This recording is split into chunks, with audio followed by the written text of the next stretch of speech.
Hi, this is Laura Whitmore with Acoustic Nation, and I'm here today with Rich Robinson from the Black Crowes. But today we're talking about your new solo project, the Ceaseless Sight.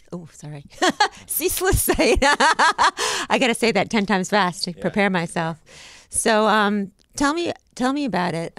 What's sort of the overarching concept behind this project? Well, this is my third solo record, and so to me it's just part of it. You know, I write, and that's just what I do, you know, and if I'm not writing for the Crowes, I'm writing for me or other people or producing and stuff like that. So I just had some songs and I went up to the studio and recorded them. It was great, you know, it was a lot of fun.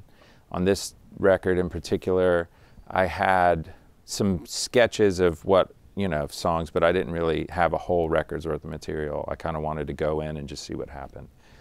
And so we went in and wrote some cool songs and it turned out great. So you were writing during the recording process? Yeah. Mm-hmm. That's interesting. It's fun. Yeah. So when you write, do you start with sort of a lyric concept or a riff? Or I start with music, and it could either be, you know, a part or a piece or a whole song, and then I go from there and try to finish the whole song as it's going to be, and then I'll listen to it and I'll have a melody the whole time, but a concept lyrically what happens. Sometimes I'll have one, but a lot of times I just kind of see how the song makes me feel before I write it. Yeah. And so the first single coming out is One Road Hill, right? So can you tell me the story behind that song? I really like that one. Yeah? Okay.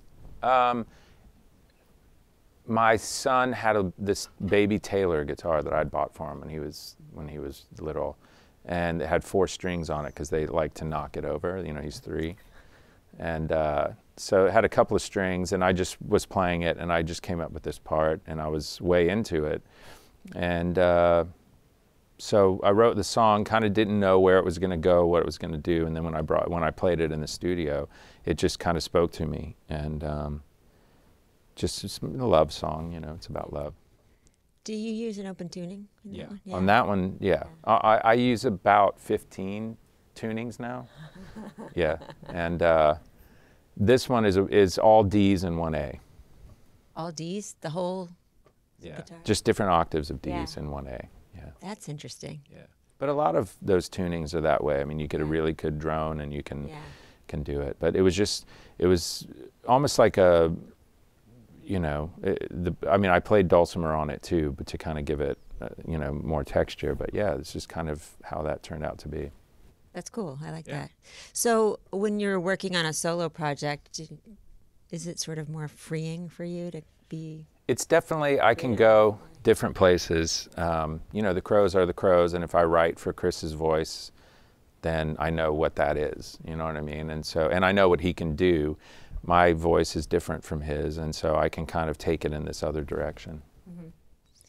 But I feel like, you know, what you did on this album also had a lot of variety to it. So. Yeah, but I've been fortunate over 25 years to be able to do that. You know, all of the Crowes records have, you know, a pretty broad spectrum of styles on them, you know, and we've kind of force the issue, in a sense, to just be free to do what we want to do and write songs that will inspire us and represent how we feel at that moment. And so this is a continuation of that, and I feel really fortunate to have a career where we have and I still can kind of create that way. Mm-hmm. So you're the master of your creative. Well, it's my creation, you know what I mean? Like labels in the day wanted, you know, hey, shake your moneymaker, or whatever. And we were like, well, no, you know, that's not what we're doing now. We're kind of doing this. And then Amorica was a totally different record, and then on down the line. And same thing goes now we're kind of in this free world where you can just do whatever you kind of want. And to me, it's authentic. You know, it's not trying to be anything. I don't believe you can write music to make someone like it. Yeah. You can't say, well, I think they're really going to like this, or I'm going to write for this demographic, you know, and do market research and see what they like. Well, they like the chord A, so I'm going to throw that one in there, or, you know. And so when it comes across in a sincere and authentic way is when you write for yourself and you write what genuinely moves you, what genuinely moves you, and that's as someone writing, and then therefore you are sincere with your integrity and your creation. Mm-hmm. So just going back for a minute to the different tunings, because I'm kind of intrigued by that whole thing. Do you just kind of play around with that when you're writing too, to get a different feel or go to a different place? When we played with Jimmy Page, he showed me this tuning for the Rain song, which was really interesting. And I don't think we ever got a chance to do it though, but he was like it was right before he hurt his back, and he was like, let's do the Rain song, and I tuned it, and it was similar to that. Nick Drake used similar tunings. I started going, early on I started with open E and open G, and then sort of using the capo to shift it, but as time went on, I would just throw different things in. I have the C tuning where I tune it to a C chord and drop the low D down to a low C. There's an open D7 tuning. There's for this other song on Cabin Fever, there's this all Ds and As, there's drop D, and then kind of anything in between, So do you have like 20 guitars that you take? I this year, what was it, 26? Oh, you do?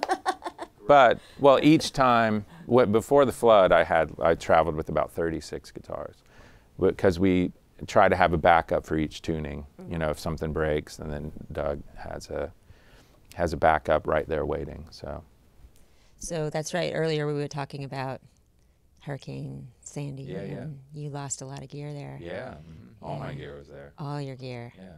Not even one guitar made it out. A couple of them floated. Oh, no. Some of them were on top of wardrobe cases, and as the seawater rise, like everything rise. And so there's a couple of great guitars that were saved, which is great. A couple of them were at my house, which is great. But I think, 50 or 60 guitars were destroyed. And then some amps, and, my hurdy-gurdy was okay. Oh. Yeah. What about the sitar? Sitar didn't make it. Yeah, sitar didn't We make have an it. advisor Yeah. off camera. So, yeah. So, and then amps and, my drums and just stuff like that. So have you started Yeah. Before we went on tour last year, we kind of dug and made sure that everything was up and running. So did that give you an opportunity to maybe try some new? Yeah, absolutely. And it was great. I mean, at the end of the day, it's just stuff. Realistically, they're great guitars, but there's also other great guitars, and then you can kind of buy them and play them. Yeah. Strings on a board or strings on a board. Some boards are better than others. But it's, it all worked out. It was great. And, things happen and you move on. Yes, you have to. Exactly, yeah.